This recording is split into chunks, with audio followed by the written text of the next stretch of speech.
భక్తి భాస్కర ప్రేక్షకులందరికీ శుభోదయం. వార ఫలితాలు కార్యక్రమానికి స్వాగతం. 31 ఆగస్టు నుండి 6 సెప్టెంబర్ వరకు ఉన్నటువంటి ముఖ్య పర్వదినాలు, ద్వాదశ రాశులకి ఈ వార గోచారం ఎలా ఉండబోతోంది అనేది తెలుసుకుందాం. ఈ వారంలో 3వ తారీఖు నాడు ఏకాదశి ఉన్నది. కాబట్టి ఏకాదశి వ్రతాన్ని ఆచరించేవారు, ఉపవాస నియమాన్ని పాటించేవారు కూడా 3వ తారీఖున ఏకాదశి ఉపవాసం పాటించాలి. ఈ వారం గోచారం గమనిస్తే కనుక మిథున రాశిలో గురు సంచారం, కర్కాటక రాశిలో శుక్ర సంచారం, సింహరాశిలో రవి బుధ కేతు సంచారం, కన్యారాశిలో కుజ సంచారం, కుంభరాశిలో రాహు సంచారం, మీనరాశిలో శని వక్రించి సంచారం ఉంటూ ఉన్నది. తదుపరి కుంభరాశి. కుంభరాశి వారికి షష్ఠంలో శుక్రుడు, సప్తమంలో బుధుడు, ఇద్దరు కూడా విపత్తుల్ని, విరోధాలని సూచిస్తూ ఉన్నారు. అంటే అన్ని విధాలను కూడా కొంత ప్రతికూలత ఎక్కువగా ఉన్నదని చెప్పవచ్చు. కుంభరాశి వారు ఈ వారం బహు జాగ్రత్తలు పాటిస్తూ ఉండడం అనేది చాలా మంచిది.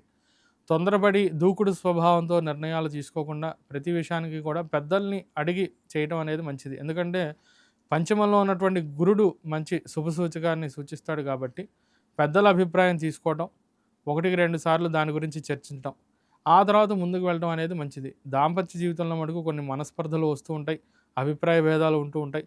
అట్లాగే షష్టంలో ఉన్నటువంటి శుక్ర సంచారం వల్ల స్త్రీ మూలకంగా ఇబ్బందులు ఎదురవుతూ ఉండడం, శత్రుబాధలు పెరగటం, ఎవరో ఒకళ్ళు చెప్పారు వాళ్ళు మంచివాళ్ళు కదా అని వాళ్ళకి రుణాలు ఇవ్వటం, వాళ్ళు దాన్ని సమయానికి తిరిగి ఇవ్వకపోవటం, మీకు ఇవ్వాల్సినటువంటి ధనాన్ని ఎగ్గొట్టేయడం అనేది కూడా జరగవచ్చు. కాబట్టి ఇతరులకి అప్పిచ్చేటప్పుడు బహుజాగ్రత్తతో వ్యవహరిస్తూ ఉండండి.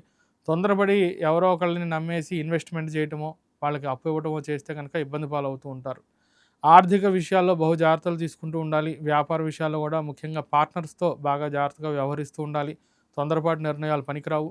ముందరి నుంచే అప్పటికప్పుడు ప్రతి అంశాన్ని కూడా క్రాస్ చెక్ చేసుకుని 1-2 సార్లు దాన్ని పునరాలోచన చేసి చేయడం అనేది మంచిది.